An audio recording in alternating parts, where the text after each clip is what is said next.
Hi, I'm Mary O'Malley, and I'm a GTD coach. I'm Julie Ireland, and I'm a GTD coach. And we were recording a video on repetitive projects, specifically taxes. And we realized in talking about that, we couldn't not talk about the Tickler file.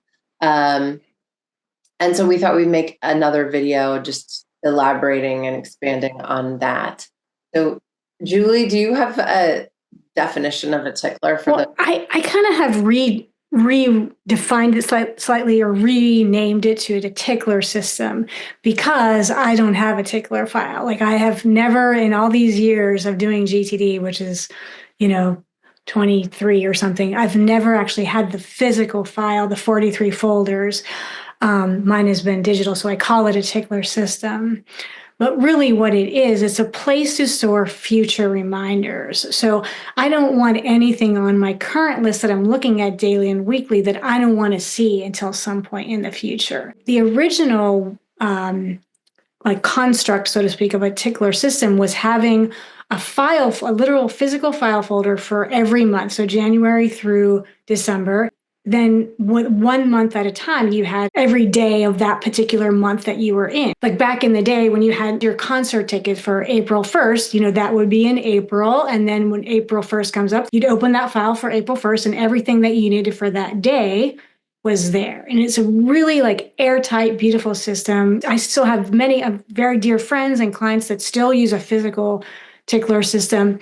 I find now that because things come to us more digitally, if you're going to use a physical Tickler system, you kind of have to have enough paper to warrant checking it every day, and you need the space for it. My challenge is always, my tiny little office, I never had the physical space for it. Yeah. For those of you who were like, wait, pause, what is this? It is in the book. There's a illustration of it in the book that we can tag to this too. Yes. So tell me how you set up your system. I use my calendar. So it literally will say I use all day events on my calendar. I have a prescription that I have to renew quarterly. So every beginning of every month, that's Tickler, renew Skyreezy prescription. So I know at that point, I have either to pull a next action onto my list because I'm ready to do it, or if it's like a 2-minute action, I might actually just do it. But I don't have to think about it because I don't want to see it until that point in time. I get a lot of invitations to things. So I'll get an invitation to like an art gallery, something or other in July. I have no idea if I want to go or not, but I might. I don't want to look at it right now, but I'll put something in my calendar kind of closer to that date to check in to see if I want to buy tickets or not. I get an invitation to a conference. I love to learn. It's in October. No clue if I want to be in Vancouver in October. I'd love to be in Vancouver in October. I just don't know if I can commit to that right now. So usually for those kinds of things, I look at what's the early registration deadline. So maybe in this case, it's September 1st. So then I would put a tickler in my calendar. It'll say Tickler, check in with Vancouver conference a few days before that, because at that point I'll be more prepared to make the decision. Can I ask another question? Because I can see Julie's calendar because we have a shared work calendar, and there's a lot of those ticklers on there. She's like, you're tickling a lot over there. And I noticed that sometimes you will paste pieces of the email, like important information. Yep. What do you do with that email? So that's great. Yeah. So that email, either I'll archive it or I'll file it. Because we're using Gmail, each email is its own URL. So usually I will just copy and paste the URL of that email. In addition to the content of it, I'll paste the link to the actual email in there. So that October 1st comes around, I just click that link and that email comes up. I mean, you have to archive the email to do that.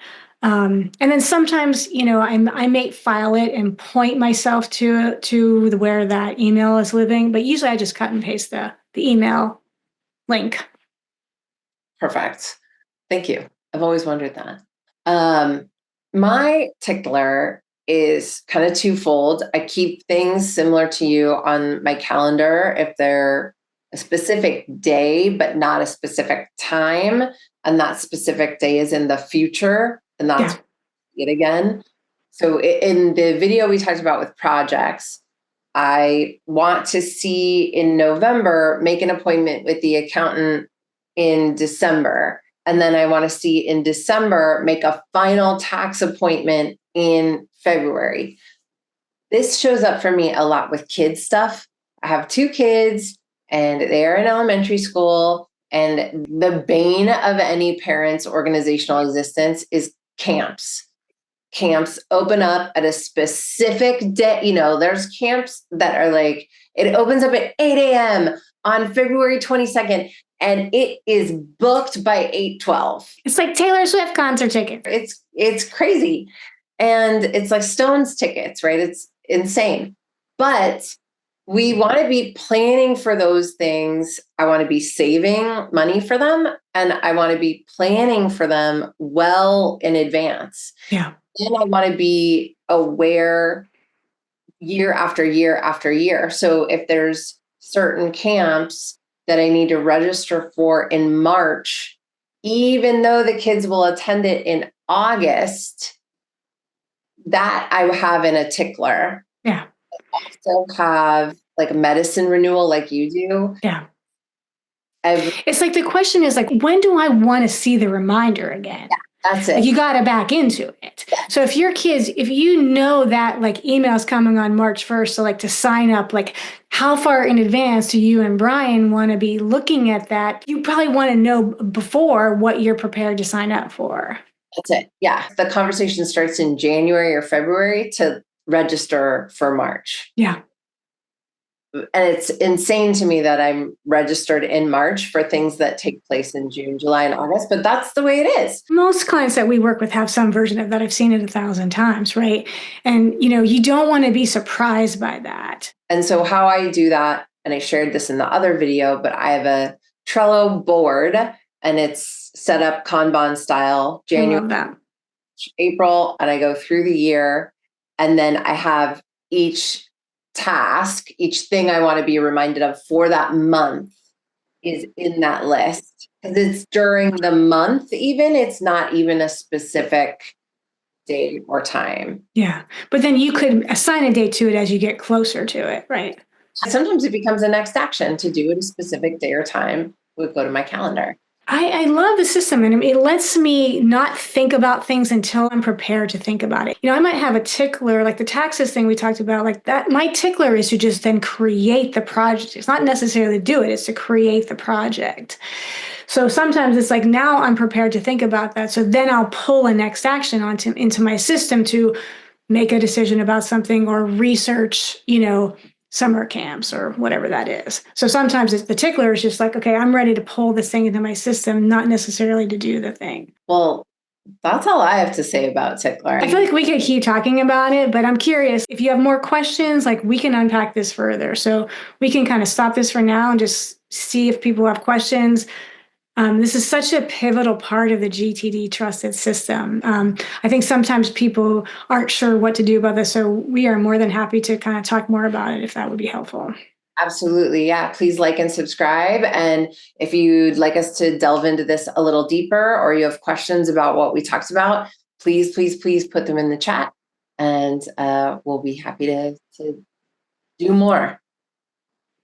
Awesome. All right. Thank you so much. And thank you for watching. Yeah. Bye for now. For more GTD resources, please visit gettingthingsdone.com and David Allen's YouTube channel. For more information, please email us at info@gtdfocus.com or visit our website gtdfocus.com/contact.